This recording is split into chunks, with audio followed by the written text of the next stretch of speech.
यांचे विचार ऐकण्यासाठी आपण त्यांना जोरदार टाळ्यांनी प्रोत्साहन करायचं आहे, संबोधित करायचं आहे. त्यांनी वाचन करायला सांगत आहे.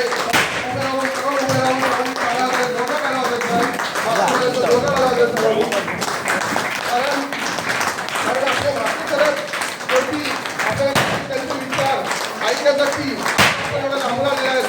आणि असे वाचले तर आमचे गुरुवर्य संस्थापक सूर्यकांतच्या वंचितचे यांना खरोखर चांगला प्रोत्साहन आपण जानेवारीला शुभेच्छा दिल्या, वाढदिवसाच्या. आणि त्यांचा आज मनोगत आपल्याला व्यक्त होण्यासाठी ऐकण्यासाठी आज आपण जमल्या. तर वाचेदारांनी 2 शब्द बोलण्यासाठी मला अनुमती देत आहे. वाचन प्लीज. आवाज म्युझिक